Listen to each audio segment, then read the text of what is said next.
Hello साथीहरू, नमस्कार। सबैजनालाई स्वागत छ फेरि पनि तपाईँहरूलाई मेरो नयाँ मिनी ब्लगमा। आज पनि म तपाईँहरूलाई नयाँ भिडियो लिएर उपस्थित भइसकेको छु। भिडियो अन्तिमसम्म हेरेर कस्तो लाग्छ लाइक, कमेन्ट, सेयर अनि कमेन्ट गर्न नबिर्सनु होला है। अनि आजसम्म फलो गर्नुभएको छैन भने फलो गर्नु होला। आज चाहिँ म यसरी सर र तम्घासको बजार देखाउँदैछु। यो तम्घास हो, तम्घासको चिरी चौर। अनि यहाँ चाहिँ एकदम धेरै चटपटी लभरहरू चाहिँ हुनुहुन्थ्यो होइन, चटपटीका ठेलाहरू छन्। अनि यतातिर फेरि ट्याक्क लाएर होइन पुरा महोत्सव, गुल्मी महोत्सव लागिराखेको थियो। यो महोत्सवमा अब मान्छेहरूको एकदम भिडभाड थियो। आमामा कति धेरै भिडभाड हो हेर्नु, छिर्नै नसकिने कि एकदम धेरै। ल हेर्नु त्यो दाइको डान्स अनि ट्याक्क शान्तारानी परियारको गीतमा यस्तो खतरा डान्स हानिरहनु भएको थियो। आजको दिनभरिको सायद भाइरल डान्स नै थियो। अनि यता पछाडिपट्टि पनि फेरि थुप्रै होइन सोल्टा सोल्टिनीहरू मजाले नाचिरहनु भएको थियो क्या होइन, यस्तो मजाले नाचिरहनु भएको थियो, रमाइरहनु भएको थियो। अब मलाई त अब खासै नाच्न अलि अल्छी लाग्यो होइन, नाच्न मन त लाग्थ्यो तर आज चाहिँ अल्छी लाग्यो कि।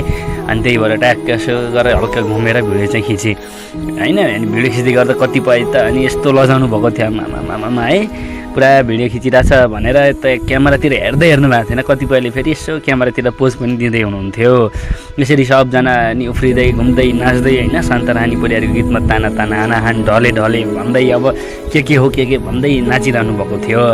अनि मलाई फेरि होइन अनि सर एकचोटि अनि यो दाइको डान्स मन पऱ्यो। फेरि सर र क्यामेरा घुमाएँ अनि बहिनीहरू दिदीहरू को हुनुहुन्छ खै उहाँहरूको डान्स पनि मैले ट्याक्क मेरो मोबाइलमा भिडियो खिचेँ। त्यसपछि अनि पुरै अनि घुम्दै अनि रमाइलो गर्दै अनि त्यो गुल्मी महोत्सवको होइन एकदम रमाइलो पलहरू मैले मेरो मोबाइलमा क्याप्चर गरेँ।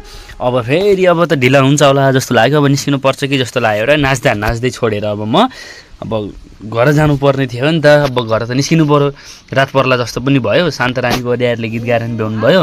त्यसपछि हामी फेरि अब सर लगाएर हामी निस्क्यौँ। अनि अब निस्किनु पऱ्यो घर जानलाई भन्दा ट्याक्क अब स्टेजबाट घुमेको त निस्किनु लाग्यो त बाहिर निस्किन आधी घन्टा लाग्ने हो जग्गा हेर्नु भाइ।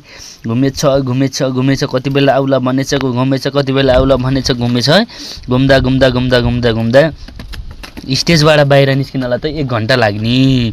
भाउजू हुनुहुन्थ्यो पछाडि लाउनु है भाउजू भन्दै मैले भिडियो खिच्दै सर र हिँडिरहेँ होइन। यताति चस्माका दोकानहरू थिए अनि यसो खिच्दै होइन राम्रा नानीहरू थियो भएर के गर्नु जिस्काउन नपाइने खिच्दै आइयो।